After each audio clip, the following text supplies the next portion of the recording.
안녕하십니까. 행복한 토요일입니다.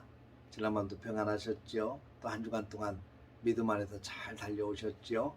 오늘 또 주님 바라보며 힘있게 달려가시고 내일 거룩한 주일 승리롭게 준비하고 기대하며 나아가는 우리 모두가 되시기를 주의 이름으로 축복합니다. 하나님께서는 기대한 것만큼 채우시고 기도한 것만큼 역사하시는 것 같아요. 우리가 늘 하나님 앞에 서서 예배할 때마다 기대하고 또 하나님의 역사를 또 바라보며 늘 나아갈 수 있기를 주의 이름으로 축복합니다.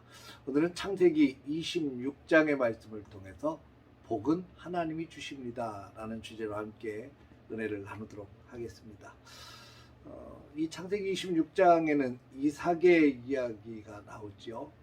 물론 이제 앞부분에도 이삭이 나오고 또 뒷부분에도 이삭이 나옵니다만 이삭이 주인공이 돼서 온전히 기록이 된 것은 창세기 26장 한 장밖에 없습니다. 아브라함에 대한 이야기도 앞에 잔뜩 나오지만 또 뒤에 야곱의 이야기나 요셉의 이야기도 몇 장에 걸쳐서 나오지만 이삭의 이야기는 딱 한 장밖에 나오지 않습니다. 그러나 이삭을 통해서 하나님이 어떻게 복 주시는가에 대한 아주 중요한 메시지가 오늘 성경 속에 담겨져 있습니다. 이삭에게 아브라함이 죽고 난 다음에 하나님께서 이삭에게 나타나셔서 아브라함에게 약속하셨던 그 놀라운 약속들을 다시 한번 상기시켜 줍니다. 아브라함에게 약속하셨던 것이 두 가지였죠. 동서남북을 바라보라. 내가 눈에 보이는 이 모든 땅을 다 너에게 주겠다라고 약속하셨고 땅에 대한 약속. 또 하나는 하늘의 별을 보라. 땅의 모래를 보라. 하늘의 별처럼 땅의 모래처럼 너희 자손이 풍성하고 왕성하고 번창하게 될 것을 약속해 주셨습니다. 아브라함이 그 약속을 믿었고 순종했죠. 하나님의 명령과 규례와 법도를 다 따르고 순종했더니 하나님께서 아브라함에게 복을 주셨다 이렇게 말씀합니다. 너도 그와 같이 행하라는 거지요. 여러분 사실 아브라함을 통해서 주신 복이 엄청나게 크지만 눈에 보이는 복은 그닥 그렇게 커 보이진 않아요. 왜냐하면 아브라함에게 눈에 보이는 모든 땅을 다 주시겠다고 약속하셨지만 아브라함이 죽을 때 꼴랑 하나였습니다. 막벨라 굴, 무덤으로 쓰기 위해서 샀던 막벨라 굴 하나였죠. 자식들을 많이 주시겠다고 약속했지만 인간적인 생각으로 나왔던 이스마엘 또 그리고 하나님이 주신 이삭 둘밖에 없습니다. 하나님은 이삭을 통해서 큰 민족을 이루게 하시겠다고 했으니까 한 명인 거죠. 근데 여러분 참 초라해 보여도 하나님이 시작하시면 되는 겁니다. 하나님이 약속하신 것을 반드시 이루시는 거룩하고 신실하신 하나님이심을 믿습니다. 지금 눈에 보이는 건 딸랑 막벨라 굴 하나 이삭 한 명이지만 하나님께서는 그것을 시작으로 해서 약속하신 것을 성취해 가시는 것 아니겠습니까? 우리에게 필요한 것은 믿음입니다. 하나님께서 일을 시작하시고 하나님께서 이끌어 가시면 놀라운 일들 약속하신 것을 반드시 이루시는 것을 보게 되리라고 믿습니다. 창세기 26장에는 그런 하나님의 약속을 붙들고 이삭이 믿음을 가지고 사는데 그랄 땅에 머물렀죠. 그랄 땅은 블레셋 사람들의 땅입니다. 그 땅에서 거주하면서 하나님의 보호하심과 인도하심을 철저하게 느낍니다. 몇 가지 사건이 나오는데 첫째는 이 그랄 땅에 가서 이 자기의 부인이었던 리브가를 자기의 아내라 하지 않고 누이라고 이야기합니다.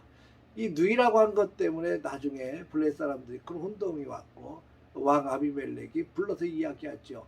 이 차마 하마터면 우리 백성이 네 아내와 동침할 뻔하지 않았느냐.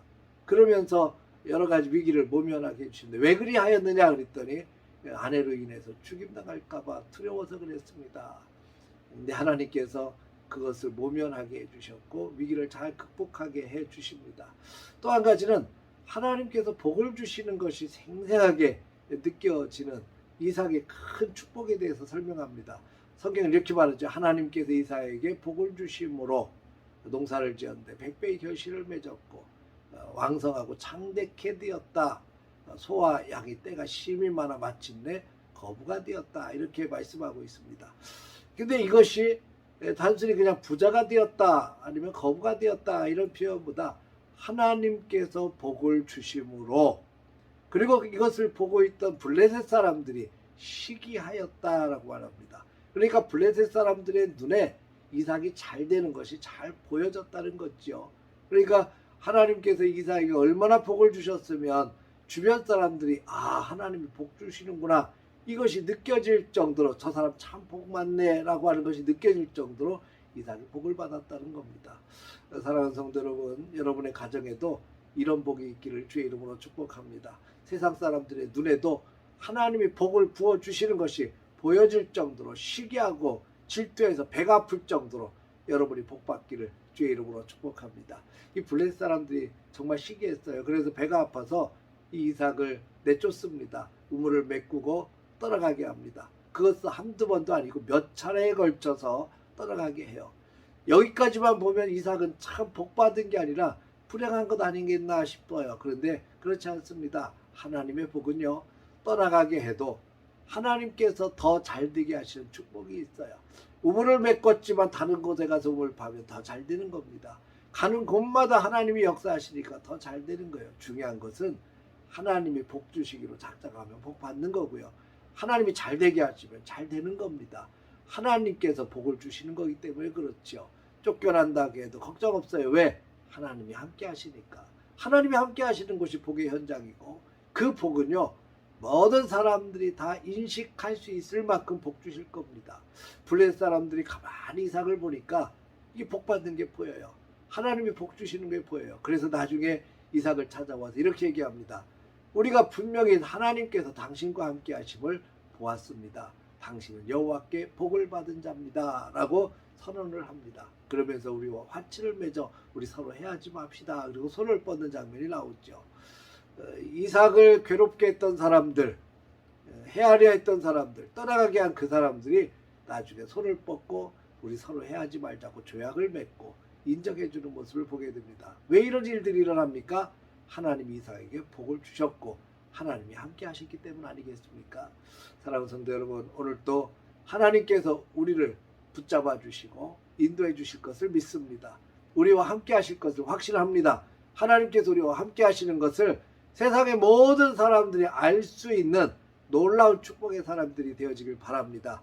여러분이 복받아서 세상 사람들이 배가 아프고 시기할 정도로 여러분들이 복을 받을 수 있기를 바랍니다. 그 복은 하나님이 주시는 겁니다.